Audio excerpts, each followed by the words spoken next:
nababahala sa ganitong mga wala na yatang katapusang iringan at palitan ng sagutan sa bawat panig. Ako po ay naniniwala na ito po ay hindi nakakatulong sa dalawang bansa. Si Commodore Tariela po ay pumunta sa isang pamantasan natin at doon siya ay nagbahagi ng kanyang discussion at tinawag niya ang Pangulo ng China, si President Xi Jinping, na bully. Malinaw po na nasaktan naman yung embahada ng China na nandito sa ating bansa. Kapitan, kung ang isa pong bahay ay nasusunog, ito po ba isasabuyan natin ng gasolina o tubig? Tubig, Your Honor. Tubig. Kapag ka magkakaroon po ng giyera sa pagitan ng dalawang bansa, kayo po ang una na sasagupa dito. Kaya dapat po mas interesado kayo kaysa sa amin. Ano ba talaga ipagpapatayan natin dito?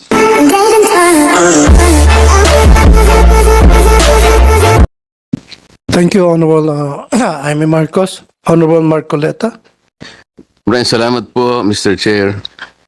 Mr. Chair, inisa-isa ko pong nireview ang credentials po ng 35 senior officers of the Armed Forces of the Philippines at ang kanilang ad interim appointments na sila pong lahat ay nasa harapan natin. Sa akin pong palagay, silang lahat po ay dapat makonfirm na ngayong araw na ito.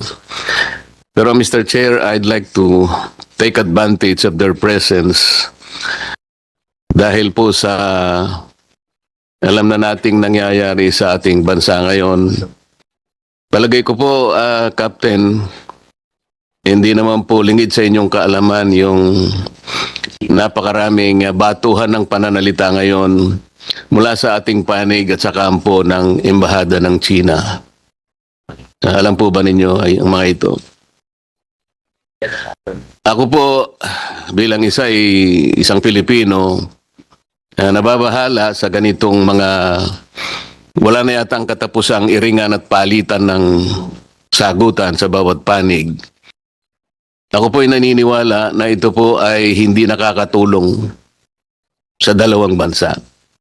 Ganon din po ba ang pananaw ninyo? Yes, Your Honor. Ito po ay pinasimulan ng isang Commodore Tariela. Si Commodore Tariela po ay pumunta sa isang pamantasan natin at doon siya ay nagbahagi ng kanyang discussion at tinawag niya ang Pangulo ng China, si President Xi Jinping, na bully. At meron po siyang daladalang mga caricatures na nagsasalarawan po sa Pangulo ng China sa pangit na paglalarawan. Dahil po doon,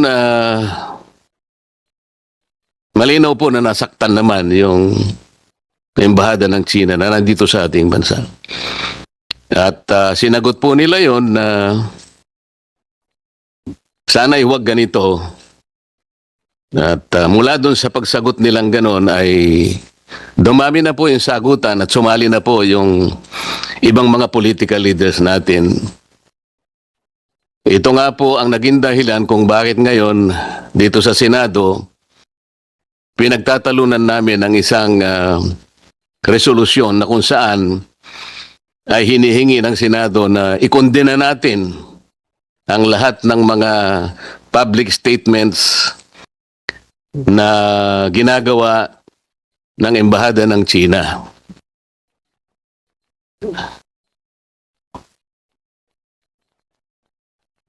Kapitan, kung ang isa pong bahay ay nasusunog, ito po ba isasabuyan natin ng gasolina o tubig? Tubig, Your Honor. Tubig. Alam po ninyo, Captain Pilar, sa sulat po ng ating Secretary of Foreign Affairs sa kagalang-galang na senador ng ating bansa, Senator Risa Ontiveros, to sa bahagi po ng kanyang sulat, ay sinasabi po niya, as foreign policy and diplomatic relations are the remit of the department, statement it issues are deliberate, consistent, and anchored on existing foreign policy and instructions of the President. We would not generally take part in statements of other agencies and officials, particularly if this may have been made in personal or unofficial capacity. Balikan po natin yung pananalita ni Commodore Tariel na tinawag niyang bully ang Pangulo ng China. Meron po ba tayong national policy na ang mga heads of state ng ibang bansa ay kailangan pa nating pasaringan ng negatibo? Your Honor, I believe wala po. Wala po. Wala rin tayong national policy na gagawa tayo ng caricatures para pasamain natin ang itsura ng mga heads of state ng ibang bansa. Wala din po, Your Honor. Sa makatwid, personal po ni Commodore Tariela ang kanyang ginawa. Tama po. Probable po, Your Honor. Ang sabi po sa bahagi ng sulat, Captain Pilar, while the lively exchanges of views are permitted in our democratic society, the department, meaning DFA, reiterates that differences and disputes between states are best addressed through established diplomatic channels rather than in public. Ako po'y naniniwala dito. Kayo po'y naniniwala rin.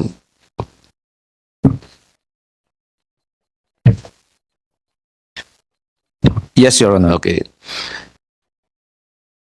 The department believes that escalation, even in public messaging, should be undertaken only when it advances clear strategic objectives and the national interest. Ano pong strategic objective o national interest ang na-achieve natin sa ginawa ni Commodore Tariela na magpakita ng ganong mga statements at mga caricatures sa uncompromising at nakakahiyang paglalarawan sa kanilang head of state? What did we gain strategically in terms of national interest? Meron po ba? Your Honor, I cannot answer on that. Hindi, sa panukat mo lang. Sir, being a member of the armed forces, we are voicing out the term RCs, our rights and our future, and we just stick to what is being dictated in our what is legally ours and what is stated in our law, sir. Tama po yun.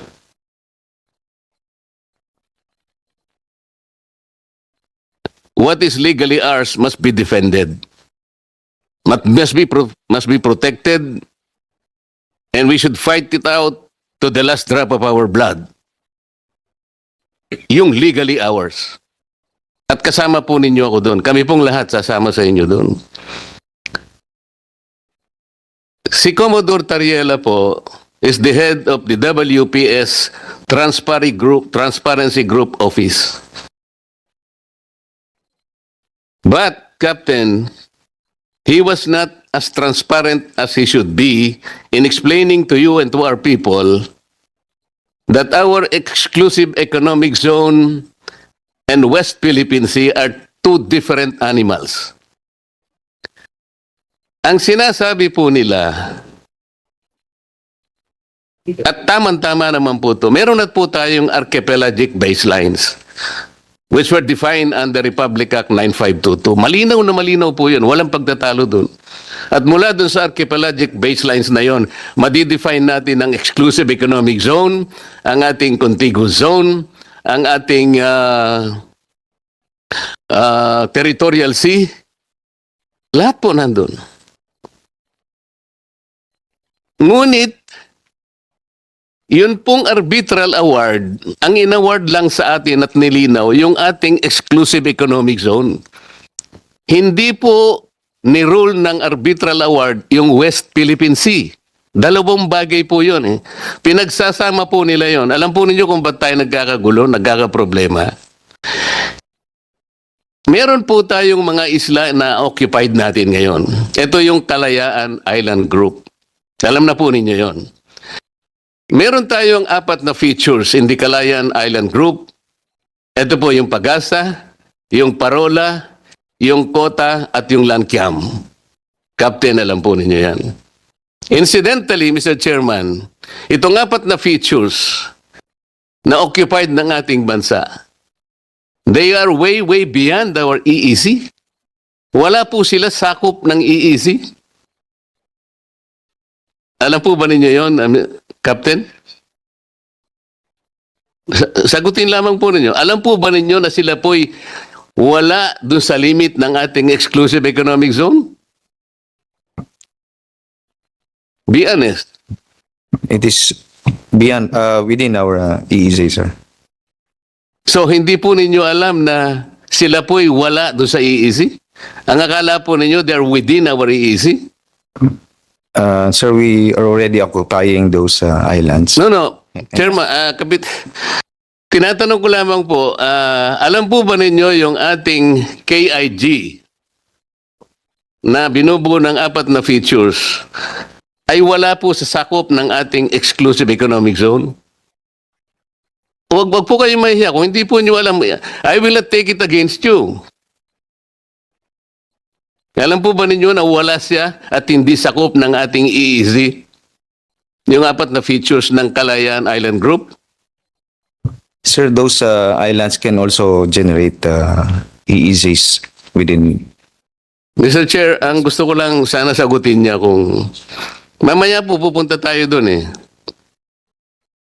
Alam po ba ninyo o hindi nyo alam na yung 4 features ng KIG are not within the limits of our EEZ? Yun lang po ang tanong.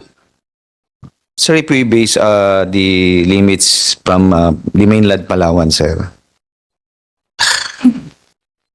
It is Kapitan, ito pong 4 na ito ay wala po sa ating EEZ. Yun po yung malinaw. Baka, kasi po, kaya po nagkakaroon ng pagtatalo. Hanggang ngayon, baka akala po ninyo, nandun sila sa EEZ. Wala po. They are outliers at nandun na po sila sa high seas. Mamaya po, sa pagtatanong ko, malalaman ninyo. Ngayon, ang sinasagot ninyo, itong KIG generates its own exclusive economic zone. Hindi po. Sino po nagsabi sa inyo that it basahin po ninyo yung arbitral award. Malinaw po ang sinabi na ito pong Spratlys and the KIG are RACs and they do not generate EEZ. Dito po tayo nagkakaroon ng problema. Pinipilit po natin na pag-isahin, parang interchangeably we're using the EEZ and the West Philippine Sea as one. Hindi po eh. Tingnan po ninyo, Chairman, in Administrative Order number 29, this is 2012, sinabi po niya yung extent po ng ating West Philippine Sea. They invoke Presidential Decree 1596 at nandun nga po yung KIG. Kaya po nahihirapan ngayon ang NAMRIA, including the Department of Foreign Affairs. Nandun po sa AO 29, Section 3 and Section 4, they are being ordered to prepare the charts, the maps, to prepare an official map of the West Philippine Sea and deposit it in the office of the UN Secretary General and notify the appropriate international organizations, including the International Hydrographics Organization, in relation to it. Bakit hindi po nila magawa hanggang ngayon? After 17 years, Mr. Chair, are you surprised why the NAMRIA and the DFA are unable to do this? Kasi nga po yung KIG lies outside our EEC. At pag gumawa po sila ng mapa indicating the coordinates, appropriating the high seas, we will violate the UNCLOS itself. Yun po yung problema. Ngayon, si Commodore Tariela, I don't know kung alam niya ito o hindi. He does not want to inform the public, including the rest of the members of the armed forces. Kapitan, we swear to the Constitution that we will defend the Constitution, all the laws and orders and regulations. Kapag ka magkakaroon po ng giyera sa pagitan ng dalawang bansa, kayo po ang una na sasagupa dito. Kaya dapat po mas interesado kayo kaysa sa amin. Ano ba talaga ipagpapatayan natin dito? We will offer our lives, including the lives of our children, and to die for it, for something that is not even within our EEC.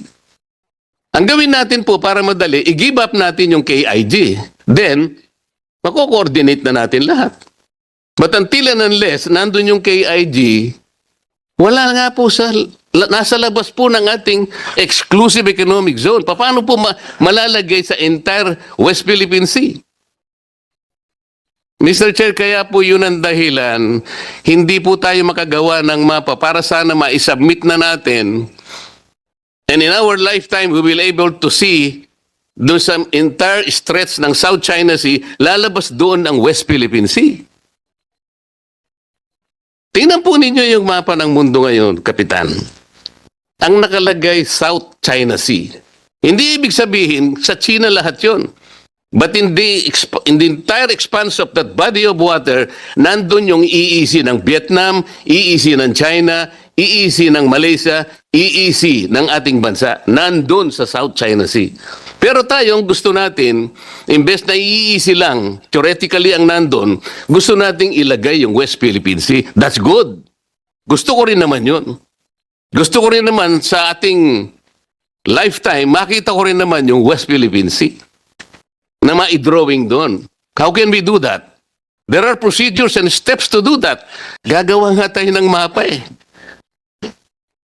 Paano ka gagawa ng mapa, i-include mo yung KIG, hindi po pwedeng mangyari yun. Lalaban lahat sa iyo mga bansa. Because you are appropriating the high seas. Itong napakadaling intindihin, hindi ko maintindihan kung bakit ayaw intindihin nung lahat ng may concern dito. Lalong-lalo na po kayo. Dapat nalaman nating lahat ito. It is the responsibility of Commodore Tariela to explain this to our people. Meron pong diferensya eh. Hindi po kukunti ang diferensya, Kapitan. Why? The distances are fixed. We cannot move in all these features into the EEC. Sana mailipat sana natin. Ang Diyos lang makakagawa nun. Paano mo ililipat yung mga features na yung para ilagay dito sa lahat ng EEC natin? We cannot do that. Pagkatapos pag mayroong nagsasabi ng ganito, Kapitan, si Marcoleta pro-China. Hindi po. I have been always for this country. And I will always be. Pero hindi natin po pwede pagtalunan lang natin salitaan, megaphone diplomacy. Kaya tanong ko po sa inyo kanina, what economic benefits can we gain from this? What strategic motive can we gain from this? Kahapon po, Kapitan, I presented 2 maps before the Senate plenary.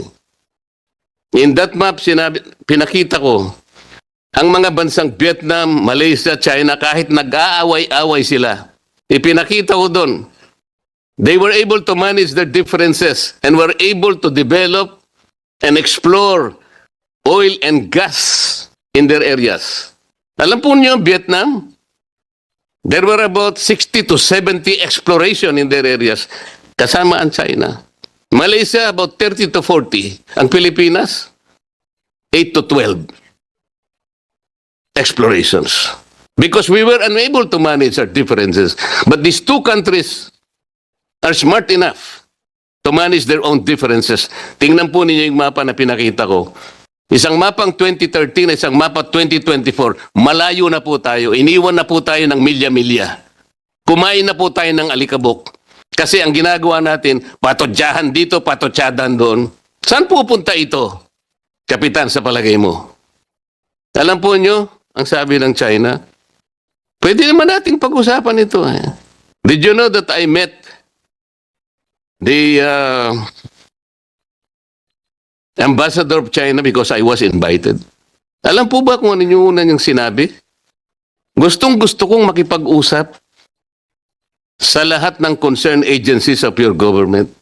If you are be kind enough to tell them that I am open anytime. More specifically, the Secretary of the Department of Defense. Yun po yung una niyang sinabi sa akin. Because I believe, sabi niya, foreign relations is not a zero-sum game. Totoo naman yun eh. Walang dapat makakuha ng gain na nawalan yung isa. Pare-pareho tayong makinabang dapat.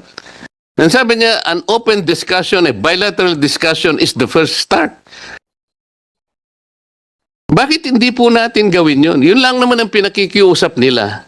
Sabi ko, okay, you want to speak to the Secretary of National Defense? Yes, Your Honor. I'm really very willing. Medyo biniro ko pa nga siya, Chairman. No, maybe, why don't you text me? And I will show him your text message. Akalain mo, papalabas pa lang ako sa kanilang embahada. Tinext niya na ako. Salamat, sabi niya, Senator Marcoleta, for visiting us. And at sa pag-offer mo na ikaw nang magsabi sa aking gustong mangyari na gusto kong makausap lahat ang concerned agencies of your country. More specifically, Secretary Gibo. Sinulat niya, more specifically, Secretary Gibo of the Department of National Defense. Sana man lang even over coffee. So alam po niyo yung hindi ko po alam kung yung number po ni Secretary Gibo yung pa rin. Para mas makasigurado ako, kinausap ko po dahil meron kaming meeting ng ating Secretary of Foreign Affairs. Pinakita ko po sa kanya yung text message. At sabi ko sa kanya, pwede bang ibigay ko sa iyo para ikaw nang mag-transmit o mag-pass kay Secretary Gibo? Okay naman po sa kanya, Mr. Chair. So binigay ko, pinas ko sa kanya yung at siya na daw po ang magbibigay kay Secretary Gibo. Sa ganito pong initiative, Kapitan, ako po ba'y pro-China, Kapitan? Pro-China po ba ako, Kapitan? No, sir. Salamat po sa inyong sagot. Hindi po ako pro-China kahit kailan. Ako po ay pro-Pilipinas at sa interes ng Pilipinas. Kung ang China po ay papayag na makipag-usap sa atin, lalong mabuti. Sinabi ko po sa kanya, Kapitan, bakit hindi natin pasimulan ang pag-uusap natin, Mr. Ambassador, sa mga bagay na pwede nating pagkasunduan? Halimbawa, yung mga isda. Wala namang may-ari ng mga isda eh. Bakit sa kabila ng inyong sigalot sa Vietnam, nagbarilan kayo, nagpatayan kayo, but in the end, you were still able to arrange an agreement between your country and the Gulf of Tonkin in the year 2000. Meron kayong kontrata ngayon. So wala na kayong sigalot sa pangisdaan. Kahit may hostility kayo sa bansang India, nagawa nyo ring ayusin ang inyong hindi pagkakasundo, nagkaroon din kayo ng kontrata sa pangisdaan. Ganon din naman kako nangyari sa Japan. Mahigpit ang labanan ninyo dyan. Nag-iiringan kayo, mainit. Pero nagawa nyo ring ayusin sa ngalan ng mga isda. Why can't we do that here in the Philippines? Magandang tanong yan, sabi niya. Ang totoo niyan, initially napasimulan na natin nung panahon ni Pangulong Duterte. Ang kaso lang, ngayon, ito nga, patutsadahan ng patutsadahan. Paano nga tayo mag-uusap? Halimbawa, Kapitan, ikaw nagpipinta ka ng isang bagay, isang obra maestra. Nagsisimula ka pa lang magpinta, binabato ka na ng putik ng kung sino-sino. Maumpisahan mo ba yung ginuguhit mong obra maestra, Kapitan? No, Your Honor. Kaya nga po kailangan po nating magkaisa. Ayusin po natin ang problema, hindi sa patutsadahan. May makikinabang dito politically. Yung nangangahas na akala mo hindi pwedeng gawin ng China yan. We are for the fishermen of this country. Akala mo napakagagaling. Hindi naman nila alam kung paano nila gagawin. Pupunta ka doon sa Baho de Masinloc para makipagbarilan ka sa China? Ganun ba yun? Hindi po ganun Let us begin to engage them. I told him, sabi ko, Ambassador, yun pong traditional fishing rights, hindi mabigat na usapin. In public international law, this is only a private right. It does not concern territory. Let's not talk about territory muna ngayon. Isda muna, para sa ganon, may mapag-umpisahan tayong isang mabuting bagay. Preparado sila That's a good start, sabi niya sa amin. Kaso lang walang gustong makipag-usap Kaya ko po sinasabi ito Ulitin ko po, Kapitan. I was never pro-China. I am pro-Philippines. Kung anong makakabuti sa ating bansa. Palaging ganun ang aking posisyon. Sana po, naintindihan niyo ako, Kapitan. Salamat po, Mr. Chair. Thank you, Mr. Chairman. Honorable Marcoleta. Honorable Lacson. Yes, Captain Pilar, where did you finish your Command and General Staff course? I finished the at sa ETDC, sir. So, Port Bonifacio? At Camp Aguinaldo, sir. Camp Aguinaldo na ba ngayon? Because I took mine also in my CGSC sa Port Bonifacio at that time. I took mine in 1983. I wonder if the curriculum still includes Thomas Gloma. Are you familiar with Thomas sir. Gloma? Yes, sir. And also Res Nullius, alam mo rin, di ba? Sir. Ito yung Latin word, which literally means belonging to no one, di ba? Tapos, pero sa batas, kung sino una naka-discover at nag-occupy, yun ang inasyon na may mag-ari, di ba? So, yung Spratlys Island, di ba si Thomas Gloma yung naka-discover nito? Tapos inoccupy niya. And this was formalized by the former president, the late President Marcos Sr., by way of a presidential decree. Natatanda mo ba yung presidential decree? PD, I'll remind you. I will just find out, sir. Don't find out anymore. I think PD 1978, 5096, no? Na kasi tinurn over na ni Thomas Gloma yung ownership sa Philippine government, no? Although ang nag-govern pa rin yung international law, di ba? This was made formal by the arbitral ruling, di ba? So atin yung Kalayaan Island Group. And Pag-asa Island is a barangay of the Kalayaan Island Group Municipality of Palawan, the province of Palawan. This is the only inhabited barangay in the Kalayaan Island Group, and it is ours. Just to end my interpellation, I'd like to congratulate you for responding very well to the questions of the Honorable Marcoleta. I think you deserve to be confirmed today and even deserve to be promoted to one-star rank later. Thank you very much. Thank you.